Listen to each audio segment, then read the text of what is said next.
کبھی کبھی ہم صبر کو صرف یہ سمجھتے ہیں کہ بس خاموش رہو، کچھ نہ کہو، آنیسٹلی حالات کو برداشت کرتے رہو، لیکن صبر صرف اتنا نہیں ہے۔ صبر کا یہ مطلب نہیں ہے کہ آپ کو تکلیف نہیں ہوگی یا آپ اپسیٹ نہیں ہوں گی، آپ روئیں گی نہیں۔ صبر کا مطلب یہ ہے کہ تکلیف کے باوجود آپ کو اللہ کے خلاف نہیں جانا۔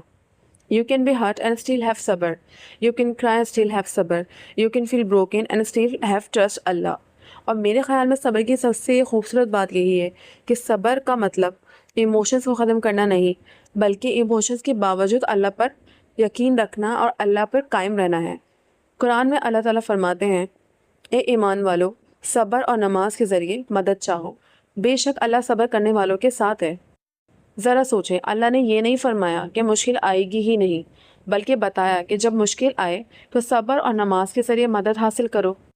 یعنی مشکل زندگی کا حصہ ہے، اور انبیاء علیہ السلام کی زندگی دیکھیں تو صبر کی سب سے خوبصورت مثالیں وہیں موجود ہیں۔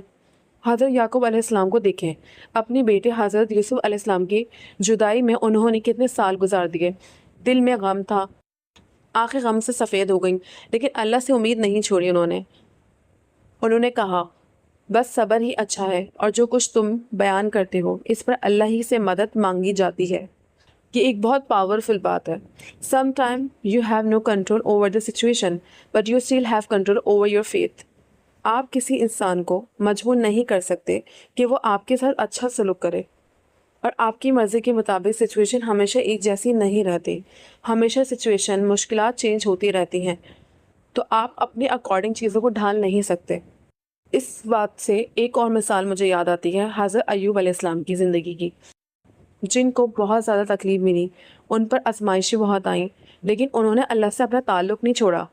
انہوں نے اللہ سے دعا کی، مجھے تکلیف پہنچی اور تو سب رحم کرنے والوں میں سے زیادہ رحم کرنے والا ہے۔ دیکھیں، انہوں نے اپنی تکلیف اللہ کے سامنے رکھی۔ اس کا مطلب یہ نہیں تھا کہ انہوں نے درد محسوس نہیں کیا ہوگا، لیکن انہوں نے ناشکری کا ایک بھی الفاظ اپنی زبان سے نہیں نکالا۔ تو یہی تو بات ہے، صبر کا مطلب یہ نہیں ہے کہ آپ اپنی فیلنگز اللہ کے سامنے ہی نہیں رکھیں۔ بے شک اللہ تو غیب کے علم اور ہر چیز کو بہتر جانتا ہے۔ آپ اللہ سے رو کر بات کر سکتی ہیں، آپ دعا میں اپنی پریشانی بتا سکتی ہیں، آپ کہہ سکتے ہیں، یا اللہ میں تھک گئی ہوں، مجھے مدد چاہیے۔ That is not a weakness, that is turning back to اللہ۔ اور ہمارے نبی صلی اللہ علیہ وسلم نے بھی صبر کے بارے میں بہت خوبصورت بات فرمائی۔